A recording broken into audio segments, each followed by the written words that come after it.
Do you have a suggestion for a Rockstar Impact Podcast guest? Go to impactpodcast.com and just click Be a Guest to recommend someone today. This edition of the Impact Podcast is brought to you by ERI. ERI has a mission to protect people, the planet, and your privacy, and is the largest fully integrated IT and electronics asset disposition provider and cybersecurity-focused hardware destruction company in the United States, and maybe even the world. For more information on how ERI can help your business properly dispose of outdated electronic hardware devices, please visit eridirect.com. This episode of the Impact Podcast is brought to you by Closed Loop Partners. Closed Loop Partners is a leading circular economy investor in the United States with an extensive network of Fortune 500 corporate investors, family offices, institutional investors, industry experts, and impact partners. Closed Loop's platform spans the arc of capital from venture capital to private equity, bridging gaps and fostering synergies to scale the circular economy. To find Closed Loop Partners, please go to www.closedlooppartners.com.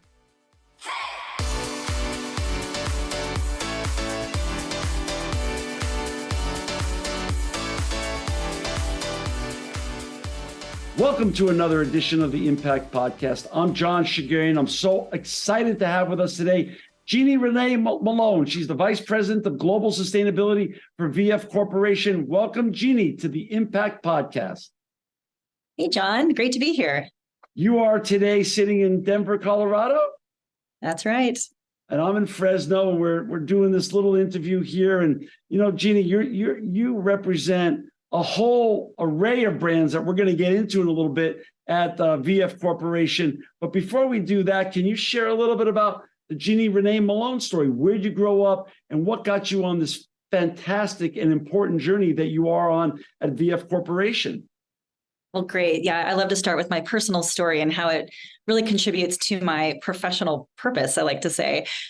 So it really started with my parents, and I'm really lucky to have had the influence from two very influential people in my life. So my mom was a bilingual kindergarten teacher, and she really taught me the importance of identifying the needs of the people around us. So really looking at that social responsibility aspect and using that lens as I created my career and have gone through my profession. My dad has been a world-renowned solar resource assessment expert his entire life, and he's taught me the power of technology, innovation, policy to really transform complex problems into solutions. So between the two of them, so that technical environmental side and the social responsibility side has really been that interconnection for me of the need to look at everything from that people and planet perspective. That's fantastic. Which part of the country did you grow up in? So we grew up in a combination of Puerto Rico, Washington State, and Colorado. Wow, that's a fantastic mix of different areas and geographies and culture, huh? Yeah, absolutely. So your dad was onto solar before it was hip or cool or exciting to be onto solar. Yeah, and he's still going at it. He's almost 80 years old, and he's in India right now working on solar projects. So yeah. So he really was one of the early pioneers in solar energy, and I think that was quite inspirational and influential for me to really see how technology can be used to solve problems such as, improving air quality, creating access to energy in rural communities that don't have it. So it's really been a tremendous influence on my life. That's fantastic. I just love that. So, you are the Vice President of Global Sustainability at VF Corporation. Before we get going and talking about all the cool things you're working on with your colleagues at VF Corporation, share with our listeners and viewers who VF Corporation is, so they understand all the different brands that roll up underneath VF Corporation. Sure. So VF Corporation is one of the world's largest apparel and footwear companies in the world. And we are the umbrella parent company to 12 iconic brands. Hopefully you have a couple of them in your closet or on right now. Those brands include the North Face, Smartwool, Vans, Dickies, Timberland, Icebreaker, and more. And we have a deep purpose to a commitment to sustainability that I'll talk about in just a moment. So that's what ties the brands together. I love it. So it's like a holding company with all these great brands that roll into it. Absolutely. It's a number of outdoor active brands that really, the shared vision for the betterment of people and the betterment of people on the planet is quite. I mean, these brands are amazing. JanSport, Eastpak, Timberland, North Face. So for our listeners and viewers that want to find you, Jeannie, and your colleagues, they can go to vfc.com or vfc.com/responsibility. Both will be in our show notes. And we're going to get into the responsibility side first. So the global sustainability, for all the different companies that come on the show and leaders like you that sit in your chair, can mean a lot of things. There's an alphabet soup now of acronyms, ESG and this whole shift from the linear to circular economy and planet positivity. What does it actually mean? I see the great statement up above your for me, it's your right shoulder, but it's my left shoulder that I'm looking at. We power movements of sustainable and active lifestyles for the betterment of people and our planet. I love it. Talk a little bit about how you put that mission and that statement into action at VF Corporation. Yeah, so that's a great question. And maybe I'll just go back to what this purpose statement translates into. And so as the parent company of outdoor activewear brands, we feel we have a responsibility to protect the environment so our consumers can enjoy the outdoors in our products for generations to come. So it truly is that commitment to minimizing our impact, caring about the people who work across our operations across the globe, and really, that ongoing and continued focus of people on the planet. Got it. And so what, there's a lot to do when you're representing a lot of, first of all, you're representing a lot of brands, but you could choose to focus on where the impacts are and what you're going to tackle first. When you took this role, how did you look at approaching what has become, it could be as wide as this or as narrow as that in terms of ESG, in terms of decarbonization, in terms of zero waste? I mean, where do you start on this journey and how do you continue to drive a harmonized, because I can assume with all these fantastic brands that you are representing, harmonization across these brands is also a very important element of what you do. Yeah, I think there's kind of two parts to that question. One is how do we harmonize some of our strategic actions so that we can drive scale across the board, across all of our brands, but also we have to allow our brands to maintain their individuality while aligning them with our purpose-driven priorities at the VF level. And so with that, it's good to take a step back and think about some of our public-facing goals that really bring us all together. Yeah. So a number of years ago, we set science-based targets. We set those back in 2019. We have a goal to reduce our Scope 1 and 2 emissions 55% by 2030, and our Scope 3 emissions 30% by 2030, both from a 2017 baseline. So that kind of gives us a foundation from which to work. We have a number of other public-facing goals around materials, zero waste distribution centers, powering our direct operations with renewable energy by 2025. But it truly is those science-based targets that gives us that collective vision and pathway to work toward across all the brands. But at the end of the day, the brands can communicate their progress and their initiatives to consumers in their own individual way. And I should also mention that each of our brands have some of their own sustainability initiatives and goals as well.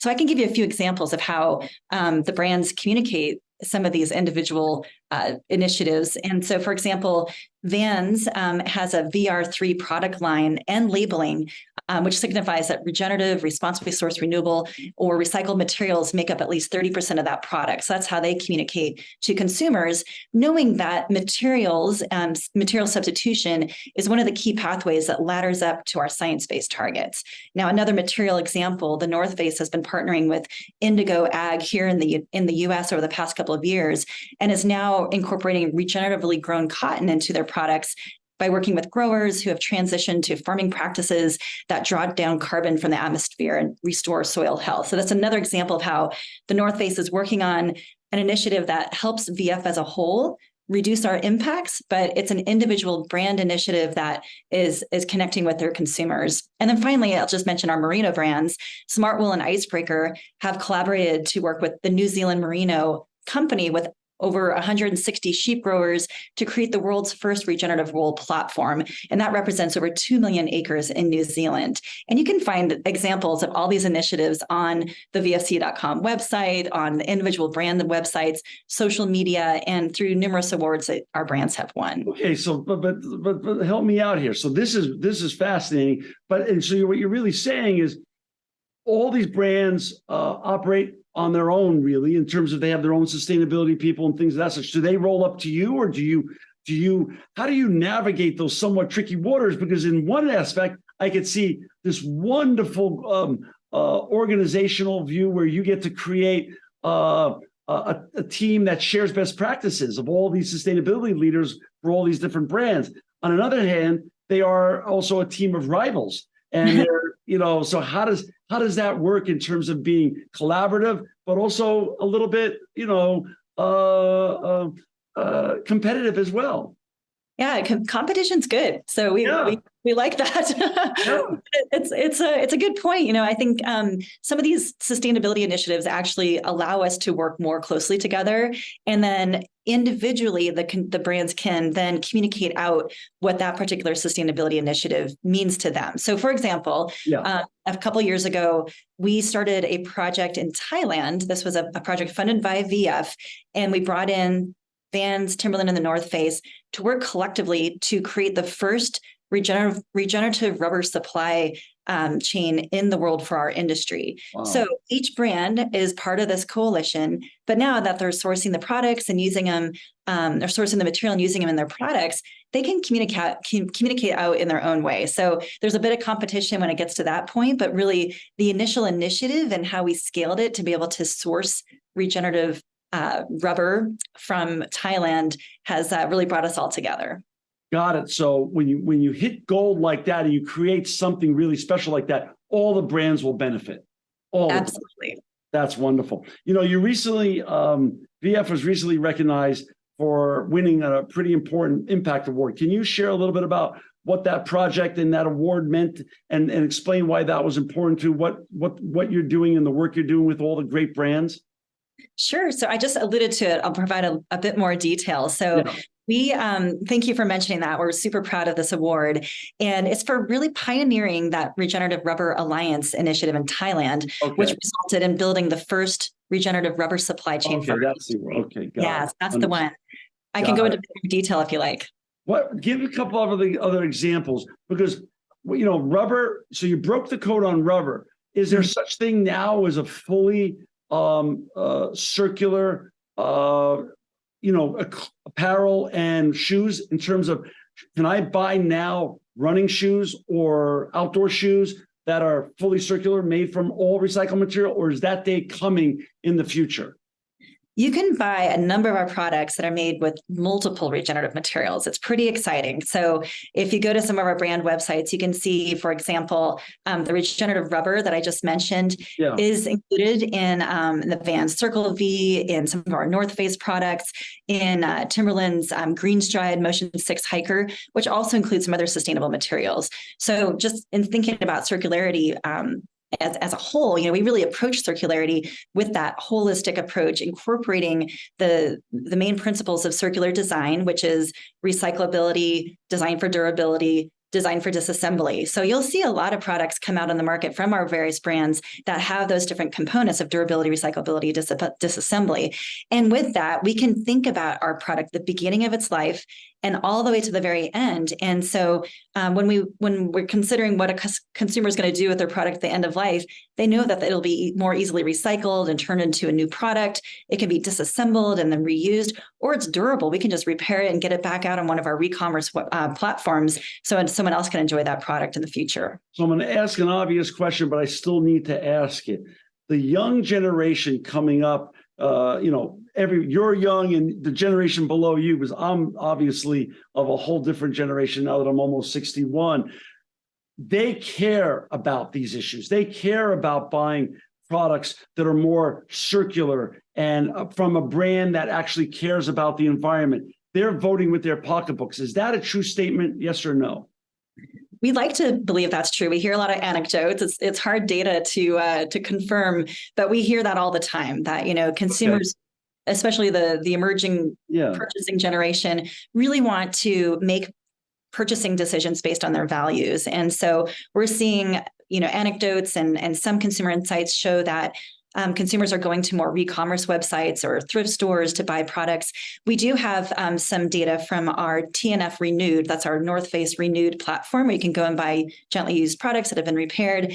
There is a way to look at new consumer acquisition from that website, because we know that those consumers aren't shopping on the North Face.com. They're actually going to TNF Renewed and signing up as a new TNF loyalty member. So it's an exciting time to see how consumers are spending their time both online and in stores looking for products and then again, using their values to make those purchasing decisions. Given that basically you're a holding company and a great holding company with really great purpose that has brands that are iconic, that are considered OEMs, is there now that new sector of OEM behavior called designs for sustainability? Do all the OEMs now in your industry or the industries that you represent have design for sustainability elements as part of their leadership teams?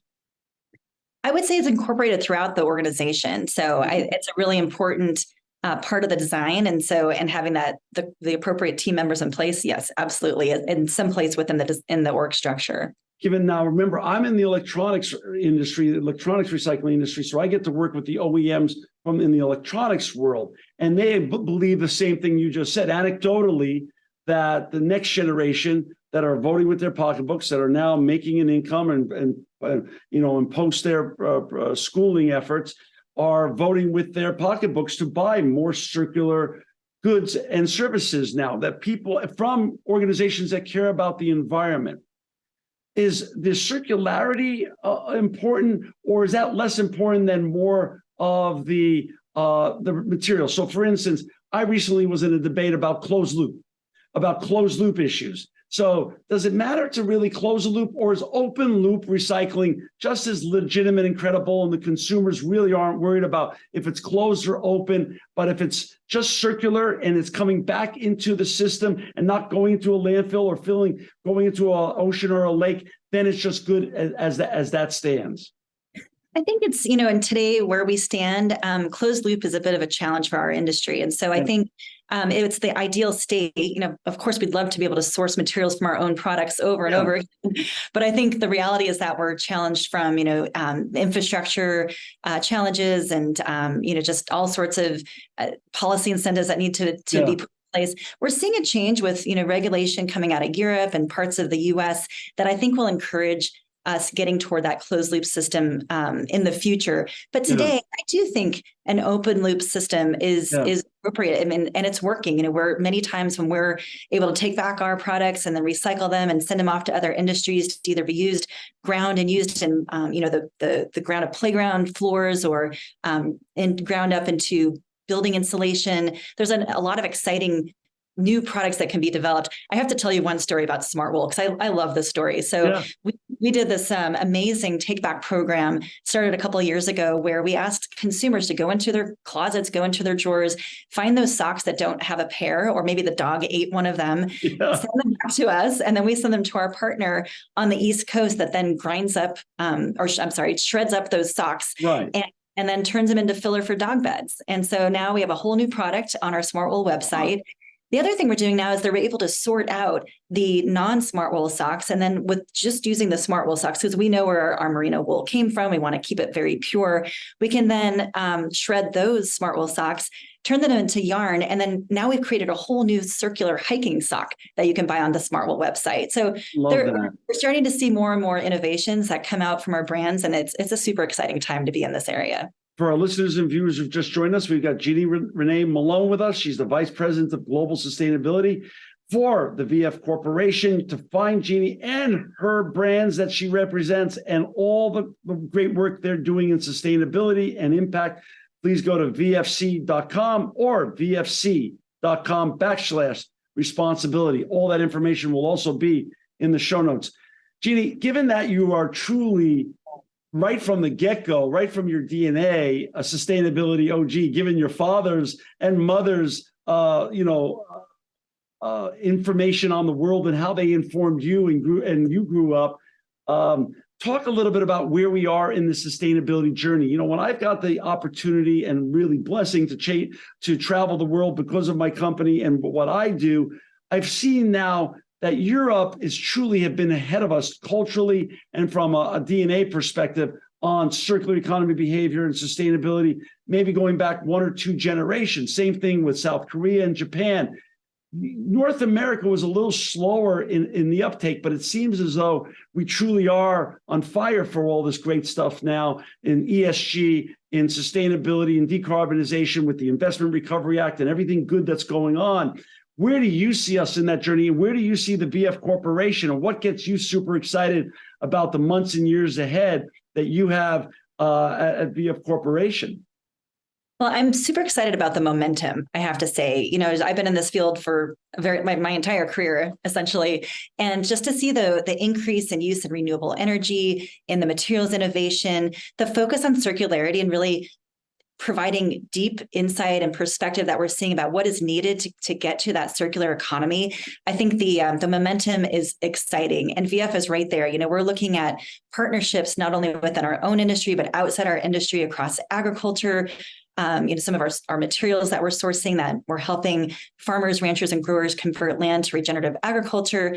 Some of that land is used to, for not only rubber, but also for the tire, for us, for rubber in our boots, but for the tire industry. And then some of the areas we're seeing, where we source leather, there's a lot of food companies that might be working in the same farms. So there's a lot of opportunity for collaboration and a lot of momentum right now. And I think a deeper understanding of the situation we're in as a planet. We need to be working on these things. There's an urgency for action, and there's an urgency for collective action. So that collaboration and partnerships is going to drive progress.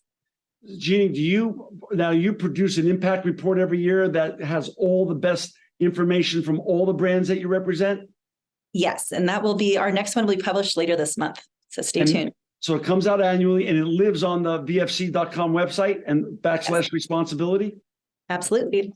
Got it. So what do you do every year? Do you hold a summit, some version of a summit with all the great people and all the great brands that you represent, and they all come together to actually meet and share all their best practices and also all the cool things they're up to?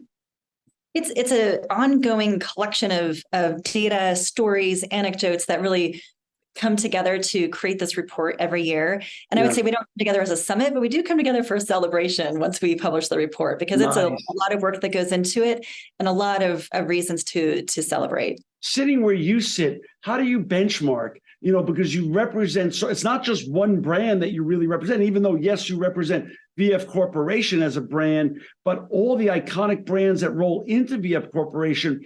How do you benchmark how they are doing so you can continue to encourage and inspire and gently nudge them to keep doing better, so we are making the world a better place and we are making progress all the time? Where do you find your inspiration from outside of VF Corporation and those brands that you're involved with? I mean, there's so many places to find good information. And I'd say our industry as a whole is doing a lot of exciting work. So each of our brands has their own competitive mix that we look at. But I think importantly, we benchmark against ourselves. And so we have public facing goals. We put a lot of effort into collecting data and then measuring progress against our goals on a year-over-year basis. And so that's important to know what our progress is. And then as we see this increase in regulatory pressure to disclose ESG data in a more formal way within our financial statements, I think that's when we'll start to see more of a comparison across other companies and what they're doing. Right now, it's all voluntary, but we can see the stories that are coming out from our competitors and our peers, and there's a lot of collaboration that goes on along the way across our industry as well. Your title says global sustainability. Talk a little bit about that, since your brands are iconic not only here in North America but around the world, and there is now new regulations coming into the EU, obviously the SEC, and I assume that's also going to be spreading to Asia as well. How do you get how do you see the future of regulation when it doesn't seem like they're cohesive right now? It's almost a little bit of a patchwork quilt. How do we get that to be more harmonized to make it a better journey for all brands around the world, and to make things more consistent and more predictable? So a couple of parts to your question there. So first, I'm fortunate to be surrounded by an incredibly talented team in all parts of the world where we work. So I have a team in Europe, a team in Asia, and a team here in the US. And with emerging legislation and policies coming out globally, we partner very closely with our global government affairs team to monitor what these emerging policies look like. And then we use our advocacy arm. We're out there on the Hill talking with policymakers, talking with elected officials about how different parts of different pieces of legislation will either help be a catalyst to helping us meet our goals, or if there's different pieces of it that look very different from what we're seeing in another part of the world, we'll encourage and advocate for harmonization across, the EU member states, across the US states, and then across the globe. So there's a lot of conversations that happen on the Hill that, let's look at what's happening in Europe and let's align here so that we're not, doing two different types of reporting. Gotcha. When part of what you do is a fine line balancing act of environmental impact and then social impact. ESG can be very narrow, as we discussed earlier. It can be very wide. How do you constantly rebalance and understand where to put emphasis, where to lay off emphasis, and things of that such, in terms of social impact versus environmental impact, and all the wide array of things that you could be working on in any given day? So I love this question. Thank you. So balancing environmental impact with social impact is crucial to our sustainability strategy. Yeah. And we recognize that the well-being of people on the planet are incredibly connected. And it goes back to my personal story I told you at the very beginning. My mom, who really helped me understand the social needs of people around us and that deep focus on social responsibility, and my father, who helped me understand environmental stewardship and how those two play together to create that interconnected story of people on the planet.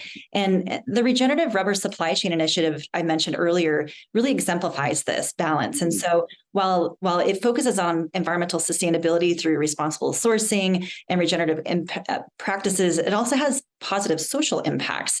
And for example, many of the rubber farmers that previously depended on selling only rubber are now able to diversify their incomes through selling fruit, honey from bees, and a variety of other products. And I feel so fortunate I've had the opportunity to visit these farms and engage directly with the farmers to hear firsthand how these regenerative practices converting their land is really resulting in environmental, social, and economic benefits. So it's always important to look at our projects through the lens of both that environmental and social impact perspective. I love it. And it's so, like, as you point out with that example, it truly is interrelated. There's so many ways to interrelate environmental impact, positive environmental impact with positive social impact as well. I love it. I love it. So mom and dad, how proud are they now of you and all this great work that you're doing? Oh, it's so fun. I mean, I think my dad and I have had the chance to work at the same organization. And I think it was truly a turning point when I was leading a project in Mexico. This was back years ago when I worked at the National Renewable Energy Lab. And I was in a different department, but we went to Mexico together, and all my associates that I was working with in Mexico were so excited to learn who my dad was, and it made him so proud to see, like, here's my community, here's my project, and then he got to see the benefits of it from both being a dad and also being a coworker, and really kind of going in his following his footsteps on the great work that he's been doing throughout the world. I love it. And just for our listeners and viewers to truly understand not only all the great brands that you represent, Jeannie, but how big is VF Corporation in terms of employees and footprint around the world? Yeah, so we have about 35,000 employees. We operate in 135 countries today. That number is correct. And if you think about the development of our product, so and just from a carbon perspective, which is where sometimes what I think about, 70% of our impacts come from raw material extraction, processing, and production. And then there's the product assembly, there's a logistics piece, there's so many parts of the product development that it's important to think about. So there's millions of people that touch our product throughout its creation. And I encourage you to go to our vfc.com website and look at our traceability maps. It's really exciting to see the journey of a product through sourcing of the material all the way through the different factories. And you can learn a lot about what we do and the people who make our products along the way. Well, Jeannie, it's been an absolute delight and joy to have you on today. It's just great what you're doing with all the important brands that you represent. I grew up with some of these brands, as did most of our listeners and viewers, the North Face brands, Timberland, Eastpak, JanSport. There's so many of these that are just part of our lives and our, like you said, a part of our closets. You're always welcome back to come on the Impact Podcast. I'd love you to come back one time and bring some of the brands with you and do like a little bit of a showcase of all the great brands that have 4 or 5 of your favorite brands that come on with you. But regardless, for our listeners and viewers to find Jeannie and all the great work that her and her colleagues are doing in impact and sustainability, please go to www.vfc.com